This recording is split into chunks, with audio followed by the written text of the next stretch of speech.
Welcome everybody to another episode. I guess now it's the first episode because we have moved from the money on chain accounts to our own personal accounts here with Independent Academy. And our objective is to explore all the different technologies that can bring people more independence, more freedom. And yeah, that's what we are here about. And today we're going to speak with a very interesting guest, Jay Liquidium, founder of the Liquidium protocol. Very excited to know more about this. For what I understand, it uses ordinals to create loans using Bitcoin, which is, it sounds a bit wild, to be honest, because ordinals are not that old. They're quite a recent discovery, let's just call them. And I've been fascinated by them because they're generating a lot of interest in the Bitcoin community, in the developer community, but I haven't found real use cases for them. And I think this might be the first real one that people can actually get value out of it instantly. So I am very interested in this conversation with you, Jay. I'm going to give you a few minutes to introduce yourself, and then I think we can go into your background and how you got started with all this. Yeah, sure. Happy to be here. Thanks for the awesome invitation. Yeah, I'm Jay. I'm the co-founder of Liquidium because, we are three co-founders. Yeah, we're basically the first peer-to-peer lending protocol on Bitcoin layer one, where you can borrow and lend native Bitcoin against your ordinals. So besides marketplaces and so on, and basically provide the lending infrastructure for ordinals so people don't have to sell their ordinals to have extra Bitcoin to do more, to buy more ordinals, or for example, to pay off other stuff. And yeah, that's basically what we are doing. And yeah, as I said, happy to be here. Wow, that is fascinating. It is the first peer-to-peer lending platform in Bitcoin layer one, period. That's correct? Yes, we are the first and only one by state to do this. And it operates completely on Bitcoin layer one. We are not, as of right now, we're not connected or we're not using a Bitcoin sidechain like Stacks or layer twos like Stacks. Yeah, we operate on Bitcoin layer one. Wow, that is really something. It's a historic moment. Like I've been involved a lot with the rootstock ecosystem, which is another of the sidechains, and I've used their platforms to get loans. I use them quite a bit, so I am very used to that. But to see this starting to emerge in the Bitcoin layer one, that is very exciting. So I want to start from the beginning because I want to learn as much as I can. We have you for 1 hour, and I hope we can get as much of your knowledge out as possible. So let's begin just by giving us a little bit of your background. Like, what were you doing before you got involved with all of this? And how do you get started with Bitcoin? Maybe let's start with that. Yeah, sure. Basically, I first encountered crypto in 2017, like where a friend was talking about, like his dad bought him some XLP back in the days and it went crazy in value and so on. But I didn't buy anything because I was 17 in 2017. But I got in touch with crypto and then the years flew by and my friend then came in, let me think, in 2020. Yeah, he came in 2020 and said, "Hey, I bought some Bitcoin. It's going up every day. Why don't you buy some Bitcoin?" I was like, dude, don't get on my nerves with those Bitcoin stuff. I'm not interested. But starting 2021, I was like, why not dabble into it a little bit? So first bought Bitcoin, then I bought Ethereum, and then I started to experience my first ecosystem, which was the the how you call it, like the Binance chain ecosystem, like BNB ecosystem. Did some DeFi there, made some money, also lost a lot of money in the bull run and so on. But yeah, I frequently use Bitcoin, like crypto. And then through a friend, he connected me with my other fellow co-founder, Robin. And he connected me because we wanted to create a NFT collection. Like Robin at the time, he was searching for a marketing partner to market that NFT collection. And like my background is from digital marketing. And my fellow friend, he said, like, I'm not into crypto because he owns a marketing agency. He said, I'm not into crypto, but Jay can help. So I got into touch with Robin. We did a NFT collection on Stacks, which sold out. And then we thought, okay, how, like, on Stacks, there was something missing at the time. It was like, make, how can you provide a lending infrastructure for NFTs back in the days? And you have proven models. You had proven models on Ethereum, like Arcade, on Solana, like Sharky, and other protocols. We were like, okay, there's something missing in the Stacks ecosystem. This was last year in the summer, we're starting to think about that, build our MVP there, met our fellow co-founder, Pete, the CTO, through a startup lab program, now called Bitcoin Startup Lab. And we built like our MVP on Stacks. We launched MVP beginning like on New Year's Eve last year. And yeah, we got first customers, some traction there. And then starting in February, I was experiencing Ordinals, and I joined the Bitcoin Rocks Discord when they inscribed like those rocks, right? And they were trading them OTC through spreadsheets. And I was like, okay, for Bitcoin getting escrowed and so on. And I was like, there is some value behind that. And I told the team, let's pivot to ordinals. And since then, we started to work on that lending infrastructure thing, launched our MVP in July, then had the complete product redesign.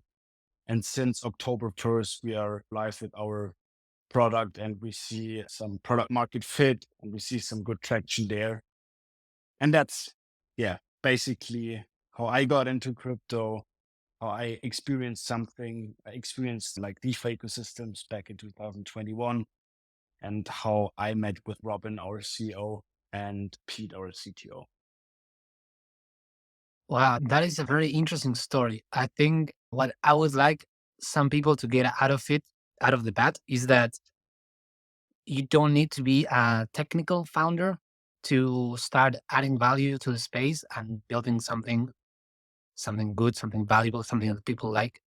I like your story a lot because it shows that you can you can have other sorts of skills that are still in demand and are still necessary to build an actual product. So I hope this serves as inspiration for anyone to know that they can actively contribute to the space, even if they're not developers or technically minded people. And then it's very interesting that you started on Stacks and then moved to the other one with the rise of ordinals. And I want to ask you, because I've seen and I've heard of other projects that did something similar. So do you think this is a trend that is going to continue to see protocols that are first developed on the layer twos start migrating to the layer one? Um, I definitely see a trend. And I like to frame it like this, like people who are building other ecosystems which are connected to Bitcoin, for example. I can't speak of Rootstock, but from the Stacks ecosystem, they kind of love to build on Bitcoin, for Bitcoin, on top of Bitcoin, frame it like you want to name. So I see it as a trend because like ordinals, they had this explosion without any VC backed side chains and so on. It was like an idea to put data on chain and it got adapted from people, from builders. And ordinals had a growth which is not comparable to other ecosystems. And like the narrative with some Bitcoin layer one, it makes Bitcoin fun again. I think that helps. And that's why I see like a trend of projects dabbling into it. And of course, you have larger user base and so on. But I also like to state, for example, Stacks is like rolling out their SBTC, Nakamoto release, and so on. So I see layer twos not as the separate ecosystems. I see layer twos or sidechain as protocols which support Bitcoin and the layer one, but I see them as they work as backend infrastructure. And people like you and me interacting with Bitcoin layer one, we don't recognize that we are maybe also using a Bitcoin layer two. So I think, yeah, the trend is on Bitcoin layer one stuff, but I think with like interoperability, it will be easy in the future, of course, to integrate layer twos. And that's my take on it. But the trend is there, and I think the trend won't stop soon because it's like Bitcoin layer one and Bitcoin, the biggest, most decentralized cryptocurrency and the oldest. Yeah, no, that is a very interesting perspective. I am interested in everything that's built on Bitcoin. I have more experience with the rootstock ecosystem, but I've been very involved trying to learn as much of stacks as possible. And what you describe about the sidechains or the other L2s becoming like a backend infrastructure, I think that would be the best because we don't necessarily want as a user to have to deal with bridging into this sidechain or the other one, or like if we can get all that stuff to be abstracted away and you can just get a seamless experience and we can just call the whole thing Bitcoin, that would be great for everyone. Yes, I am hoping that things move into that direction. I think that's where things are going. I'm going to welcome the new listeners to the space. If you have any questions for Jay, please leave them in the messages, or if you want to request the mic to ask them yourself, that's also very appreciated. All the spaces are much better when they're organic and conversations can come out in an organic way. So, Jay, let's start talking a little bit about Liquidium. You said you got started in the BTC Startup Labs. You do first launch on Stacks. Now you're moving into the Bitcoin L1. Tell us a little bit of how it works, and yes, tell us a little bit of what stage of development you are now and what's going to happen. Because you haven't launched yet, is that correct? We launched in start of October. Like we launched our redesign of the product starting October 1st. So we are basically live on mainnet since 2 months with the new product. And we had the old product, which was another user flow. We had this live since July. Oh wow, well, even better. Tell us about your product. Tell us Mhm. about how people have been using it and what's the experience been so far with these 2 months that you are already on mainnet. Yeah, sure. I'd like to move back to the kind of first MVP we put out, right? We basically put out an NFT file. I don't know if you're familiar with NFT file on ETH, right? With an NFT file like approach. So basically, what happened there, the borrower dictated the market. So the borrower put up, sorry, an offer and said, "Hey, I want to borrow against an OMB for X amount of days with that APR and with that amount of Bitcoin." What happens then is that the borrowers, they want to have cheap loans, long loans with a lot of Bitcoin.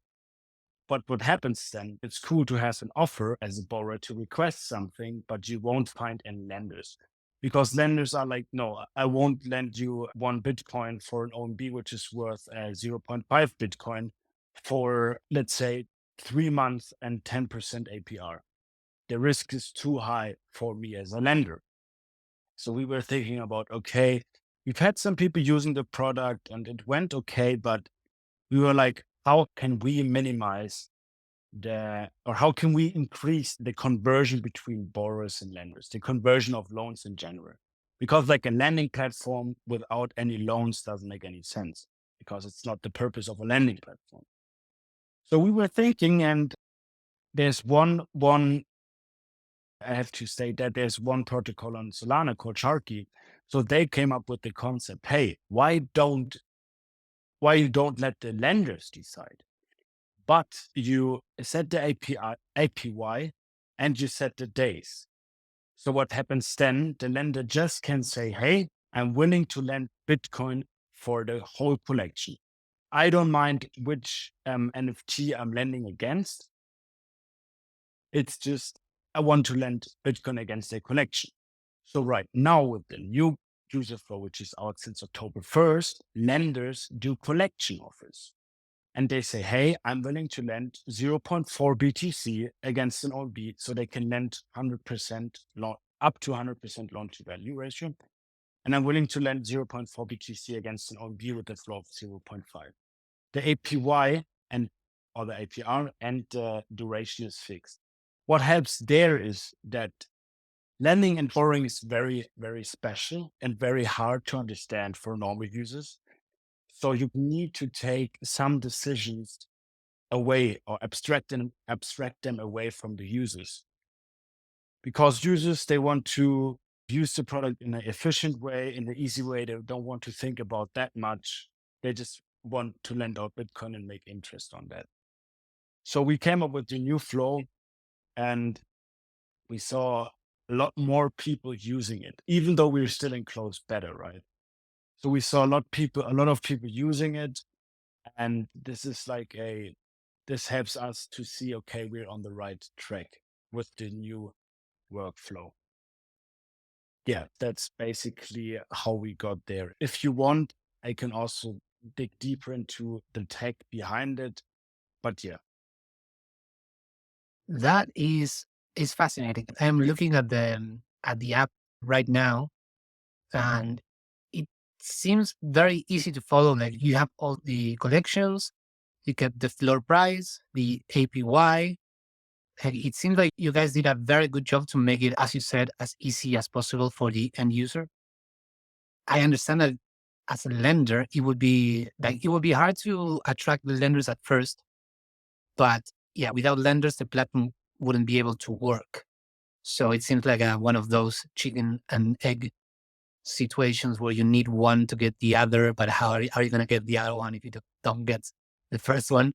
So it's very interesting that you managed to circumvent that problem and have a working protocol. I think that's an amazing feat that you guys did. I am interested to listen a bit more about the technical aspects, if you can go deep into that or a little bit deeper. And I also want to ask you, because like I am looking at it right now, and the APYs are extremely high. Like I see 120, 350%. And I know at least in the crypto space, when people see APYs that are so high, they get a little bit weary. So maybe if you can explain to people to how do you get these APIs that are so high and how you are making it sustainable? Because I think that's probably one of the things that users would like to know. Yeah, sure. Let's start with that. So basically, yes, the APIs are high. Be aware the APY, like the APYs are per year. So it's not the APY for example, a 7-month, 7-day loan, right? So it's average percentage yield. It's quite high. Why? It's ordinals are completely new, right? So ordinals in general are more they're new. They don't have that much track record than, for example, ETH NFTs. So you need to incentivize lenders to provide liquidity, and that works with higher interest rates. Of course, you will also see, okay, you have OMBs at a lower APY compared to, for example, Goose or other collections. Why we do this? It's okay. We analyze OMBs, we analyze other collections and say, hey, OMBs, they don't change that much in floors. OMBs are stable. OMBs have a lot of volume. R&Bs are also expensive, right? We feel comfortable to lower the APYs, and also lenders feel comfortable to lend with that APY. We see that R&Bs are by far the biggest. They do the biggest loan on Liquidium, right? So this is how we value them and see them. Of course, we will improve that in the future to have more factors to base it on, but that's how we value them. We have a little script, like Robin is more aware of the formula there, how to price them. But we try to price them between or have durations between 7 and 15 days and APY between 120 and 350. Okay, yes, yes, it is very interesting. Like you said, this is all new technology. So I'm sure as you guys continue to work on it, as you get more users and as you get more feedback, all of this will be improved. This is, like you said, this is the initial product, the MVP. So I am very excited to see how this turns out and how it continues to develop with enough time. I wanna maybe ask you like a question again, thinking about the end user. Like I first of all, what kind of wallet do you need to interact with the protocol, or which one do you think is a good recommendation for people to use? Right now, you just can use it with Xverse, but we are working on like the ladder integration is we're really far with that. And also Unicell integration, and of course the Magic Eden wallet integration. So they're being developed right now. Right now, it's just Xverse. I'm basically, as I'm like a founder of a protocol which works with every wallet. I don't have any preferred wallets, so I do use, for example, I use Ledger and Xverse for Liquidium right now. Xverse, but Xverse mostly for mobile, and then it's like split between Ledger and Xverse also on desktop. But right now, just Xverse, but but like a more wallet, like more wallets are coming because somehow some wallets are different to the others, and then you have to analyze them and see how to integrate them. But yeah, we plan to all of them for users to interact with the platform through different wallets. All right, perfect. Yes, I'm a big fan of the Xverse wallet. I think they have done a really amazing job in creating a good UI and UX and thinking about the end user that might not be very technically savvy. So if you can already use the Xverse to interact with the protocol, I think that was a very good decision in which one to begin with. And yeah, ideally, with time, the more wallets you can interact with, of course, the better. But yeah, Xverse and Leather are amazing choices. Amazing choices. I wanna ask you a question because I'm looking at the collections right now, and so basically the way it works is that someone creates an offer for a loan, and then somebody else, the person that is lending the Bitcoin, has to take that offer. Is that how it works? Because I know that, for example, in Rootstock, when you do lending, you participate in pools. So you just deposit your Bitcoin into a lending pool, and it's not like a one-to-one thing where one lender and then I don't know if you understand what I'm trying to say, but for example, in a lending pool, I can deposit as much Bitcoin as I want or as little Bitcoin as I want because you can start interacting with the pool with very little Bitcoin.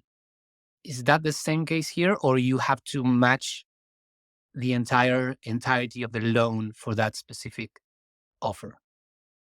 Yeah, totally. I totally understand that question. Just a little question back to you. Is like Rootstock is also smart contract based, right? Yes, yes. Rootstock is an EVM compatible chain. It's pretty much Ethereum, but you just pay your fees with Bitcoin and it's merged mined by the Bitcoin miners. So it's like a side chain, but works Ah, just okay. like it. Okay. So you basically pool your Bitcoin into a smart contract with the pools, right? Is it like native Bitcoin or is it like a wrapped Bitcoin? It's RBTC. So it's like a wrapped Bitcoin, of course, much more decentralized as something like wrapped BTC. But yeah, it's not native Bitcoin. Okay, yeah. So that's right now. I think people working on that, but we're not working with pools because, like, I touch on the technology in a second, but for pools, you basically need a smart contract, or it's the common sense to use a proper smart contract for that. Right now, as we use it, it's like peer to peer. Why? Because we operate with PSBTs and DLCs, and the PSBTs, they are getting used also in marketplaces, right? So it's partially signed Bitcoin transaction. You have the one side and the other side. If they both sign the transaction, get broadcasted to the Bitcoin network. So basically how our product works is that the lender puts up his offer, his exact amount of BTC he wants to lend out, which happens off chain. The borrower then says, okay, I'm willing to accept the lending offer. It's always the best lending offer by default. So he says, hey, I'm going to accept this OMB offer. He accepts it, chooses his collateral. If he has multiple OMBs, he chooses multiple OMBs. And then he signs the first part of the transaction. And after that, the lender has to sign the second part of the transaction. The Bitcoin gets exchanged and the ordinal gets escrowed into a DLC.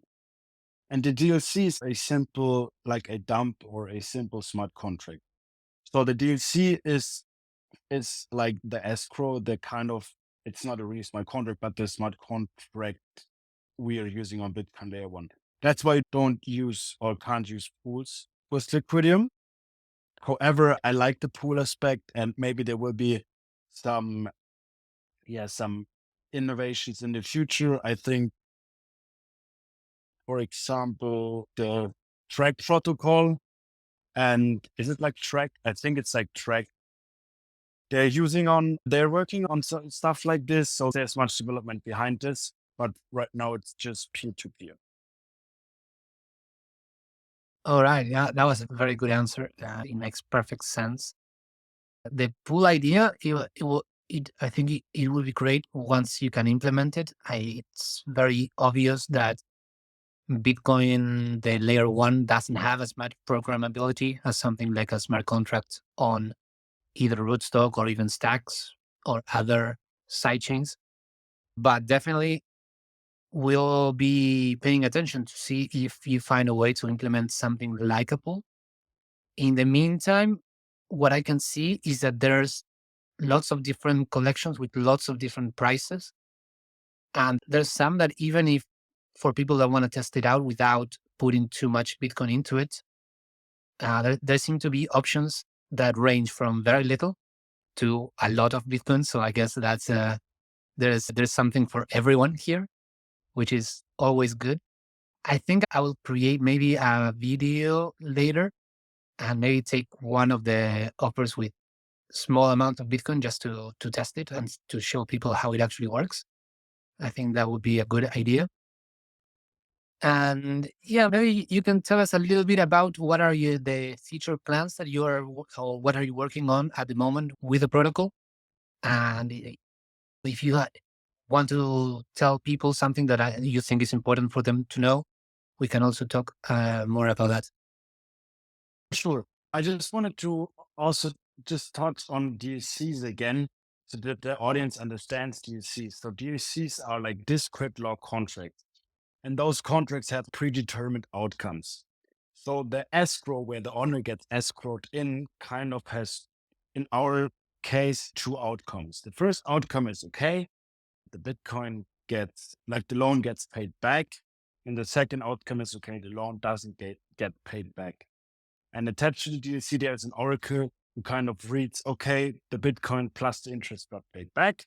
The borrower can claim the ordinal again, or it reads the chain status. So in blocks, like the time, the loan didn't get paid back in time. And so the ordinal kind of gets claimable for the lender. That's like basically DLCs. Like continuing, what is important to know about the protocol, as you were talking about, okay, I want to test it out. Now it's like this, that the borrower pays the Bitcoin fees. So be aware that when you borrow against smaller amounts of collections, you have to pay the fees as a borrower, right? Someone has to pay the fees. And be aware of that it should make sense with the fees, because otherwise, if you borrow 10 Bitcoin, not 10 Bitcoin, like $10 in Bitcoin, and you pay $15 in fees, your loan like doubled in size, right? Just wanted to mention that. Also, what's important, like what is our fee? We take 20% of the interest generated for a specific loan. We don't take any fees in case of liquidations and so on, as we find it's important to have a healthy default rate, and we don't want to get people liquidate stuff. That's important to know too. About the features. So we rolled out a lot of features. For example, they can, as a lender, you can see like an offer book. What does the offer book mean, or what is the offer book for? So through the offer book, you can see specific offers on specific connections. So for example, if you don't want to lend as much Bitcoin as the best offer, for example, for OMBs right now, if you don't want to do that, you check the offer book and you place your offer at second place. So your offer will get taken afterwards. That's like a feature we rolled out. Then we rolled out a lot of like minor improvements in your portfolio page. We added gamification. So you will see, okay, I did X amount of loans. I made that amount of interest, and we added a point system. So people can, sorry, people are getting points. Right now, they're getting 100 points per 100,000 Satoshi spent on the platform. The lenders get it by the loan initiation, and the borrowers will get the points once they are paying back the loan. They will get 100%, and if they default on the loan, they get 50% of the loan volume regarding a specific loan. So reward of points, and as I said, you can invite people, of course, and some minor improvements regarding the UI and UX. And of course, I want to thank all of the users, because with their in detailed feedback, we are developing the product. And that's, for us, it's so valuable to have feedback of the people, because then we can build the best lending protocol on Bitcoin layer 1. What is planned for the future? I think there's a lot of stuff planned. We want to roll out an MVP for BRC20 lending. We also want to roll out a MVP for rare sets lending. And that's like basically the next major steps you're aiming for to roll out. We want to position us as the lending protocol on Bitcoin layer 1, and of course as the simplest lending protocol on Bitcoin layer 1, because for us simplicity is key. We don't want to make lending and borrowing, which is complex by itself to understand. We don't want to make it too complex from a product perspective. So this is like our ethos: build a simple product with perks and stuff to do, but in a simple and easy way. Yeah, I love that approach. I think a lot of times, especially in the Bitcoin space, simplicity is something that is always missing, and things are a bit too complicated. Like I've been working in Bitcoin education for a number of years, and that's the part that I always struggle with more, is that I need to explain and teach a lot of things in order to get people to do the things that they are wanting to do. And I am looking at the interface.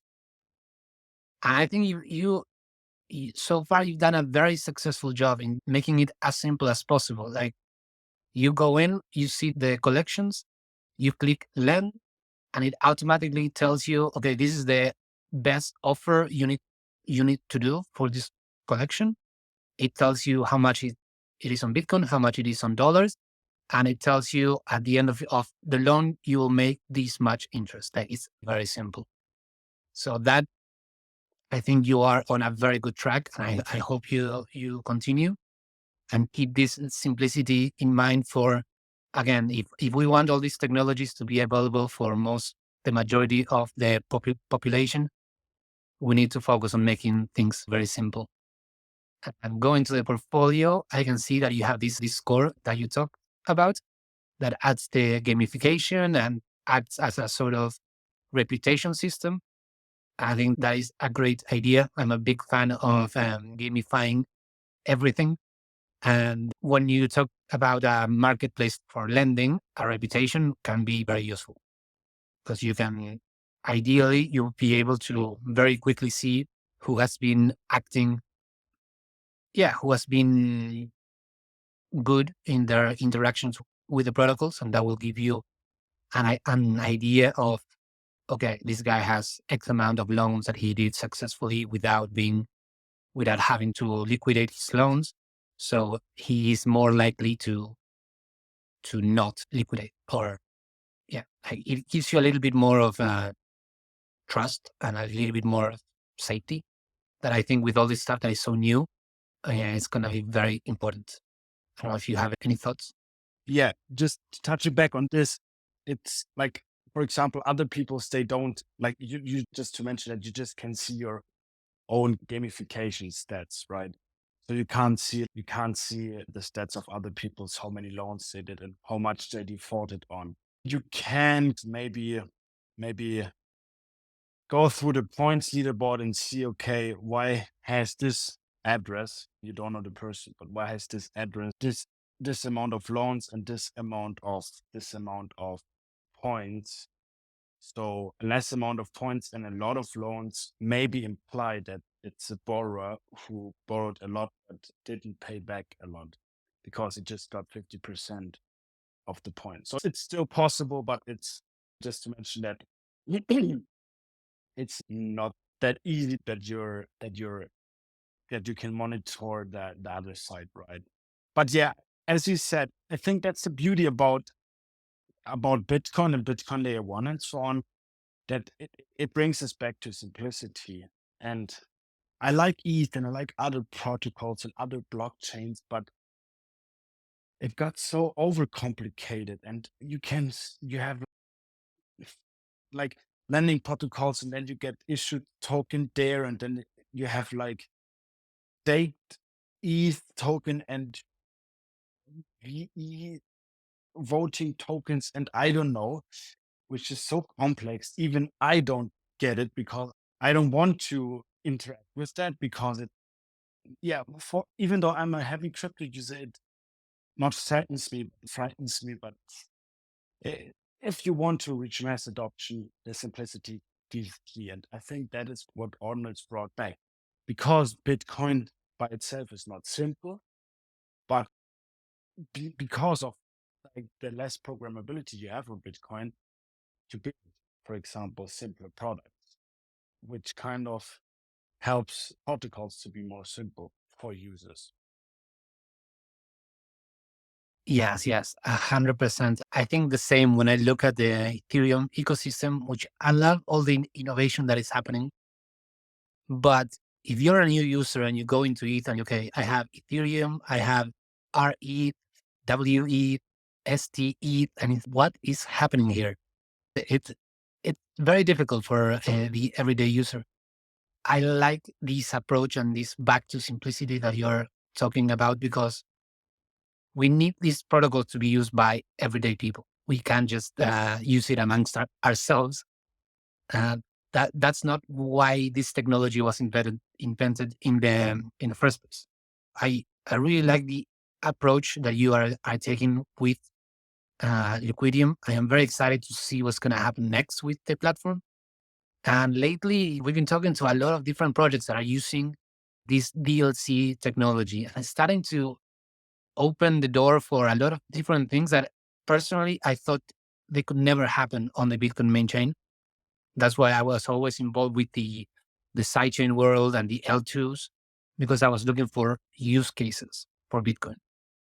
And it seems like probably it's been this year where we're starting to see the most different kinds of protocols being developed on the Bitcoin L1, which is super exciting.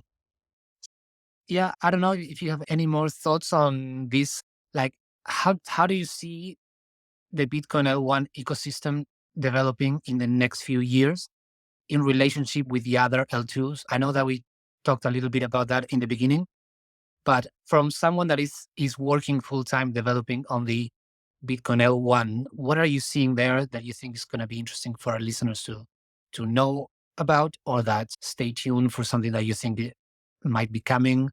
Or yeah, I want to hear your thoughts as someone that is involved in that space full time.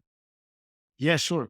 Just a disclaimer, I'm not a developer. Like I'm experiencing development on it with as I'm talking daily to developers and yeah, to my also co-founder and other developers. But yeah, how do I see it? It's somewhat difficult, but I'm bullish on everything what people try to build on Bitcoin layer one. You also have different people building different stuff. We have like friends from Bison Labs who are doing think a ZK zero knowledge roll up on Bitcoin. Then you have the people or the guys from the track protocol who built don't get me wrong, maybe it's wrong. I hope it's right, a meta protocol on top of Ordinals. So you have so many builders supporting this renaissance on Bitcoin, which is crazy. And that's what's happening on Bitcoin layer one. I do support the thesis that Bitcoin isn't that scalable with all the BRC20 craze happening and ordinals craze happening. Fees has been high, and which is which has a double-sided sword because high fees are important for miners because if Bitcoin doesn't appreciate over years in price, but the halving is like happening every 4 years, miners needs to be incentivized by fees. But I see layer twos, as I said at the beginning, as like little helpers to help Bitcoin L1. Right now, it's hard for me to see them as completely as like ecosystems which are separated. So I do see L1s more as supporters of Bitcoin layer one. And I see the beauty in people interacting with Bitcoin layer one, maybe using L2 in the back end, but they don't recognize. Because in the Bitcoin space, you have a lot of people who are afraid of using L2s and other tokens. So I think also it's like a different approach compared to ETH, where people use to Ethereum and all this normal stuff you can do on Ethereum. Then you have like layer twos and so on, right? So I see layer twos more as as the little or as the big helpers scale Bitcoin with like separate ecosystem with that thesis, if you want to call it this thesis. I don't see them like this right now, but I think a lot of this can change in the future. But the renaissance of Bitcoin is happening. And yeah, I like your PFP with like the Bitcoin badge there. It's so awesome to see stuff being built on top of Bitcoin. But stating, I'm not like a chain maxi. So I just love it now to use my Bitcoin in an efficient way. But of course, I'm also watching other chains and developments on other chains because you need to be open-minded in the Web3 space. As like a maximism isn't a good approach in any case. Yeah, no, thank you. That was a great overview of what's happening. I agree with you that it is important to uh, not have the maximalism uh, point of view. Like even in the sidechain world, we're seeing a lot of the innovation that happened in the altcoin coming to Bitcoin. We had a conversation with Paul Stork about drive chains and how that could potentially bring a lot of what's happening in the altcoin world into Bitcoin. So even if you're just a Bitcoin maxi, it would make sense to pay attention to what's happening in the altcoin space because a lot of that might be coming to Bitcoin soon, maybe sooner than we think. But also, I agree with your perspective. I like the way Robert Breedlove describes himself, where he says, I'm not a Bitcoin maxi, I'm a freedom maxi. Like, I like that perspective. I think these are all amazing tools that we have, and different tools will be better for different times for different people. I personally, I don't have funds, or at least I'm not saving in altcoins just because I believe that Bitcoin is probably the safest bet long term. But that doesn't mean that I'm not paying attention to what's happening over there. That doesn't mean that I'm not trying the protocols out. that I'm trying to see what they're building, trying to see if I can use it. And if I can use it and if it benefits me, then great. That's why when we first began, we were building an educational platform and we called it the We Are Bitcoin platform. But after a while, it seemed obvious that just by calling ourselves something with Bitcoin in our title, it was driving a lot of people away. So we moved into the Independence Academy because to me, it's always better to focus on, okay, don't focus on the tool, focus on the value that you're trying to use the tool to get, right? So for me, I love Bitcoin because it gives me a lot of freedom. It makes me very independent. So I want to focus more on, okay, how do we achieve independence? And then introduce Bitcoin as a very good tool for that. But it's not the only tool. And it's good to have an open mind and pay attention to everything that's happening. It's a very big world and there's a lot of people with a lot of different ideas. And yeah, it's not a good idea to stay so close-minded. In fact, well, the problem that we just had with the money on chain community was precisely because of that, because of the narrow focus that I wanted their spaces to have, which is something that I didn't share. And I thought it would be better to continue independently and then have the opportunity to talk with everyone, people like you that are building with ordinals, that even some Bitcoin maxis, they don't like ordinals and think it's all pump and dump and so a scam. And I don't share that view. And I don't think it's healthy to have that view. And like you said, the Bitcoin renaissance is definitely happening. You cannot deny the amount of developers, the amount of mind share that is going into developing tools on the Bitcoin main chain. And ordinals, like it or not, exist. People are using them. Platforms like yours are showing that there are use cases for things like this. Yeah, it's just a very exciting time to be involved in Bitcoin. Probably the most exciting time. But anyway, we are getting close to the hour mark. So I just wanted to close by asking the question that we used to ask in the money on chain spaces. That is it always gives us very interesting answers, which is, if you were to meet Satoshi Nakamoto today, what would you ask him? That's hard though. I, oh, what would I ask him? What, like, explain me your motivation of creating Bitcoin in full detail.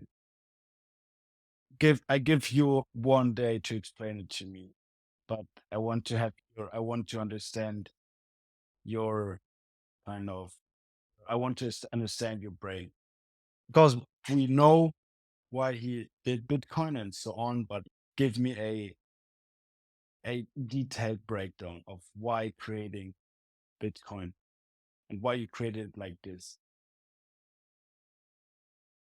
Yeah, that is a great answer. I would very much like to hear his whole thought process, because Bitcoin is just it it contains so many things and it's so revolutionary in so many ways that I wonder if Satoshi even considered all the ramifications and all the things that Bitcoin unlocked. So it would be definitely interesting to know more about his thought process, more so than just when he published the white paper, he just was explaining how it worked. And he gives a little bit of his reasoning, but it would be great to know more in depth how he was thinking about it. Definitely. Jay, thank you so much. This has been a great spaces. Thank you for agreeing to come on the new independent spaces. Support of people like you is what's going to make us keep going. Hopefully get a bigger audience as we go.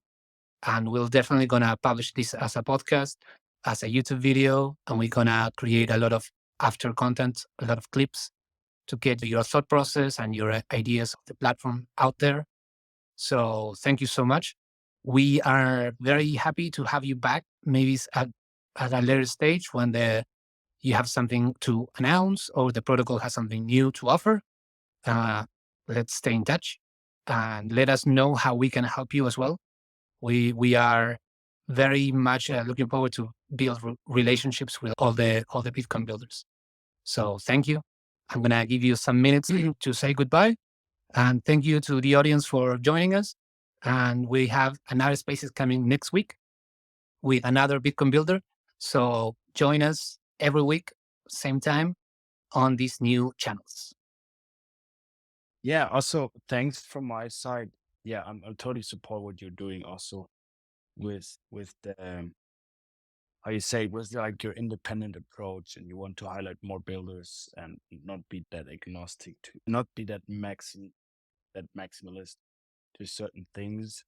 And yeah, I'm always happy to jump on new spaces, and also maybe just tune in if I have the time, and just support people like you who are in my opinion, one of the most important people, and that are people who like educating people and educating others about crypto.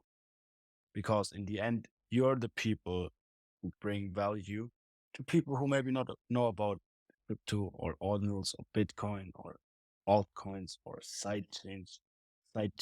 chains, call them what you want. You're the people most of the time who onboard those new people. So I thank you for letting me present Liquidium. I thank you for doing a podcast videos out of this. Very grateful and always happy to tune in again, talk again, and support you on your mission too.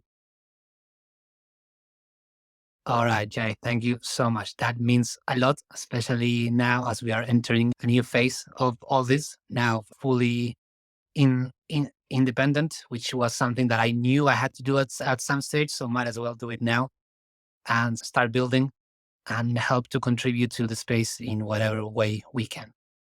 Thank you, everyone. I hope I can see you next week as we continue with having these conversations that I think are very important. Who Jay, who's coming yes, next week? Yeah, the we outline. have, we have Hyde, who is working with the Babelfish protocol, which is a protocol from Rootstock. Mm-hmm. And yes, what they do is they allow people to bridge in stablecoins from the different chains like Ethereum and Binance, and they aggregate them into a basket of stablecoins, and Mm-hmm. they issue a stablecoin on the Rootstock chain. So it is a way to, it's a way to bring liquidity from other chains into Rootstock. And then once you're in Rootstock, the fees, they get paid to the Bitcoin miners. So it's like a way of attracting liquidity and make it useful for Bitcoin. So it's going to be an interesting conversation, I'm sure. Do you have any apps I should check out on Rootstock? Like Yes. the app you like the most from a UIX perspective? Okay. So the one I like the most is Money on Chain, which is the one that I used to be working with. Mm-hmm. I'm not no longer working with their team, but I Mm-hmm. still think their app is the best one.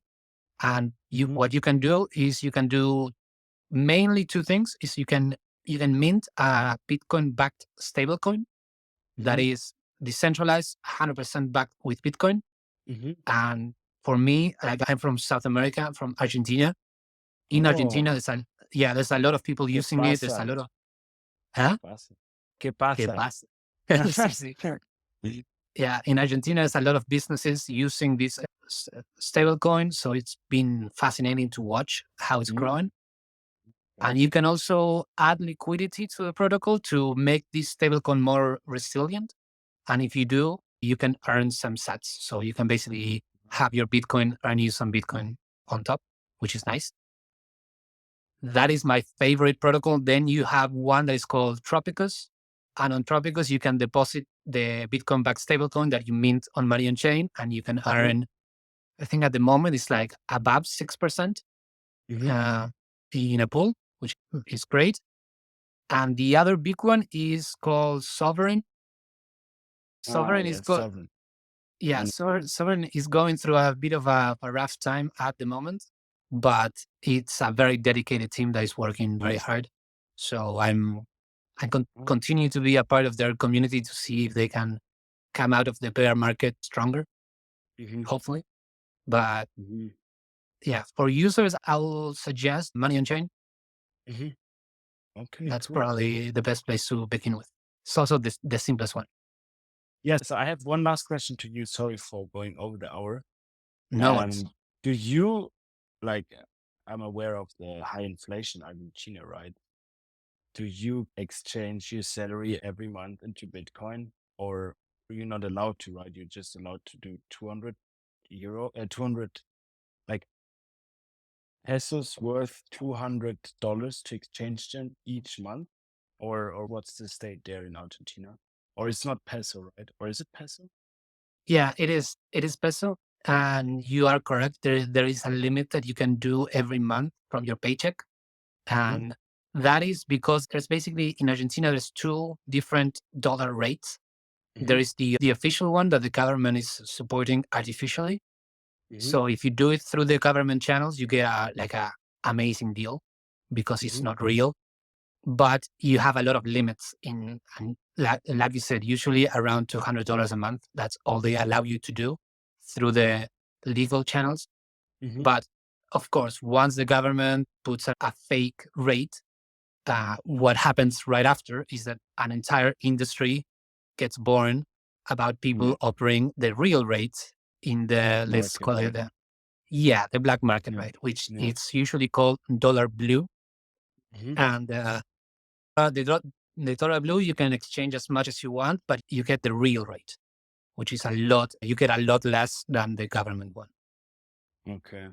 Yeah. Yeah, So that's that's something that people have to deal with every day. crazy. Yeah. Yeah, I'm interested to see what the new president is going to pull off. Like, he's very controversial, right? But Yes. yeah. Mm. Yeah. Yeah. My take on the new president is that I wish him the best.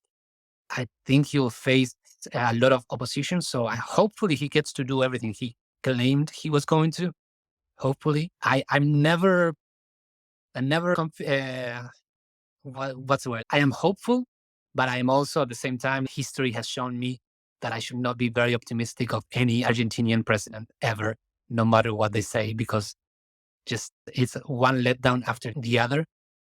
The thing that I'm very happy about is that the current administration did not get reelected. I think that is the main thing because they have been the most corrupt that we've ever had, and they've been in power for the better part of the last 20 years, Oh, okay. which has been proven to be the most corrupted government in our entire history, and our entire history is riddled with corruption. So Yeah, if you are the most corrupt amongst the corrupt, that's that's just, bad.